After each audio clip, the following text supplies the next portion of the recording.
History remembers warriors. Yet, in the shadows of those wars, shamans shaped outcomes. They were healers, guides, and keepers of courage. Their power did not come from weapons. It came from faith, fear, and the unseen. In many societies, shamans held authority equal to chiefs. Their words carried weight in moments of doubt. When invasions came, their voices rose in resistance. Shamans were not only healers of wounds, they were also healers of fear. This is where their role in war became vital. Among the Mongols, shamans were trusted by rulers before the empire expanded. Genghis Khan himself sought the guidance of shamans to confirm his rule. Later, shamans warned of betrayal, offered blessings before campaigns, and gave rituals for protection. In these moments, spiritual belief and military power mixed. In the Americas, the story was similar. During Spanish conquests, shamans gave courage to people who faced steel, guns, and horses for the first time. To those villagers, the shaman's chant or vision meant that resistance still had hope. Without that, the fear of new weapons would have crushed their will. Shamans were challenged, too. Some were hunted, accused of sorcery, or silenced by conquerors.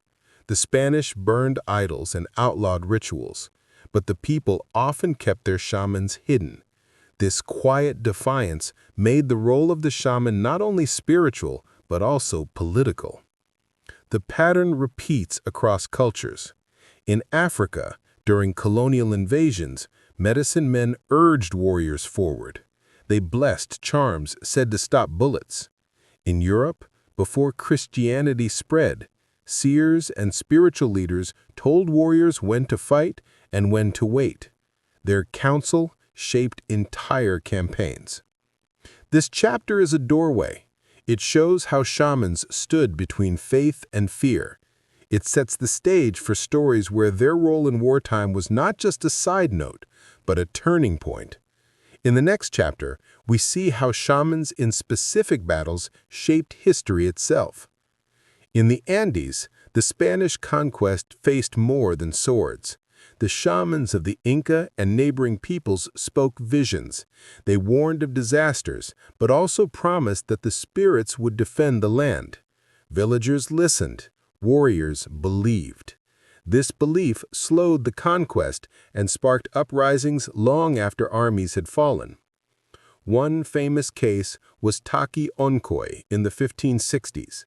Shamans in Peru said that the native gods were angry at the Spanish. They claimed the spirits would rise and strike down the invaders. The movement did not succeed in military terms, but it gave courage to resist forced conversion and labor. It showed how prophecy itself could be a form of war. In North America, the story of the Shawnee prophet Tenskwatawa stands out. In the early 1800s, when settlers pushed westward, Tenskwatawa had visions. He said the Great Spirit demanded resistance. His brother, Tecumseh, was the warrior, but without the shaman's visions, the Confederacy might not have held together. Prophecy and war walked side by side. Turning east, Siberian shamans also stood against Russian expansion. In Yakutia, shamans predicted natural disasters if the people submitted to foreign rule. They called on ancestral spirits to protect rivers and forests. While the Russians had guns, the people had visions that kept them fighting long after defeat seemed certain. In Africa, the Maji-Maji Rebellion in German East Africa, 1905 to 1907, drew strength from a prophet named Kinjekitile Ngwale. He gave warriors war medicine he said would turn bullets to water. The Germans crushed the rebellion, but the prophecy united many tribes that had never fought together before. It was one of the largest uprisings against colonial rule in Africa. Prophecy carried both promise and danger.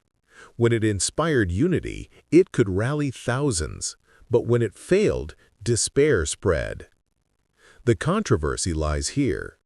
Did shamans give false hope, or did they give the only hope possible?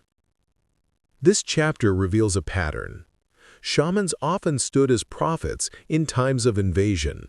Their words became weapons, shaping not only battles, but the spirit of entire peoples. Next, we move to the healing role they played when wars left scars deeper than wounds. Battles did not end when swords fell silent.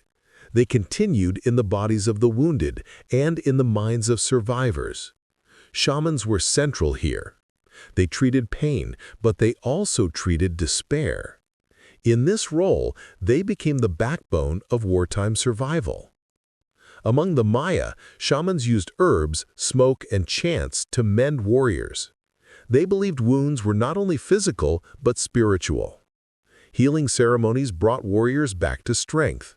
Without this, armies would crumble after the first clash. In Siberia, shamans guided rituals to honor the spirits of the dead. They said that unless the dead were honored, their spirits would bring sickness to the living. These rituals gave comfort to families who lost sons and brothers. They also helped communities endure after heavy losses. In North America, medicine men held sweat lodges after raids and wars. Warriors purified their bodies and minds inside the heat. It was a cleansing from both blood and fear. This was more than healing. It was renewal for the next fight. But shamans also carried burden. If their healing failed, doubts grew. Did the spirits abandon them? Did the shaman's power weaken? This created controversy inside communities. Some shamans were killed or replaced when defeats piled up. The role of healing was both respected and risky. Yet without these figures, wartime resistance would not have lasted long. Fear, despair, and sickness would have ended struggles before they began. Shamans stood against this silent enemy. This chapter shows how shamans held the line not just in battles, but in survival. In the next chapter, we look at turning points where their influence shifted the course of whole wars. History gives us moments where a vision changed a campaign. These turning points are where the power of shamans in war is most clear. In the 1670s, during King Philip's War in New England, native leaders leaned on shamans for guidance. Rituals promised protection from musket fire. While the English had numbers and supplies, the faith stirred by shamans pushed warriors to fight longer and harder. For a time, it balanced the war. Among the Mongols, Shaman Kokochu declared that Genghis Khan was chosen by heaven. This was not a small claim. It gave legitimacy to his rule and unified tribes.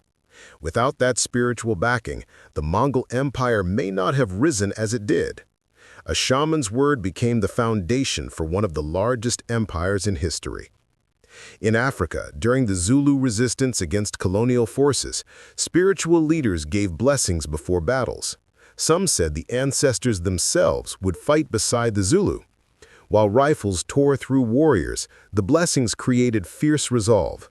The wars lasted longer and caused deeper concern for colonial armies than expected. Turning points also came in failure.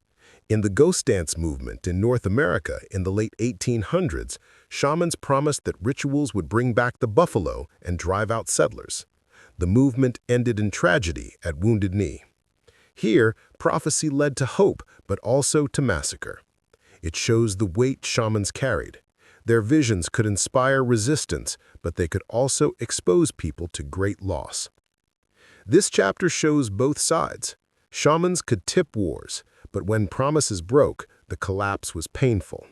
Next, we see what remained after wars ended, and how shamans' legacies carried forward. After wars ended, conquerors tried to erase shamans. Churches, colonial governments, and empires saw them as threats. Many were executed, exiled, or forced into hiding. Yet their memory lived on. Communities remembered the chants that gave them courage. Families passed stories of visions that kept them strong. In the Andes, memories of Takiankoi lingered long after Spanish rule took hold. The movement failed, but it gave identity to future generations. Shamans became symbols of defiance. In North America, the legacy of Tecumseh and Tenskwatawa remained. Warriors remembered the visions that called for unity. Though their confederacy fell, their story still inspires. In Africa, the memory of Kinjeketile's promise still moves people. The Maji Maji rebellion is seen today as an early fight for freedom. Shamans in that story are remembered not as deceivers, but as symbols of courage in impossible times. In Mongolia and Siberia, shamans survived underground. Their role in early wars was remembered in folklore. While rulers changed, the memory of shamans blessing leaders or protecting armies did not fade. The controversy remains. Were shamans protectors who gave courage, or did they mislead people with promises that failed? The answer depends on perspective. To those who resisted, they were essential. To conquerors, they were obstacles. Their silent legacies remind us that wars are not only fought with steel, they are also fought with belief. Shamans carried that belief, and through it, they shaped the course of resistance across the world.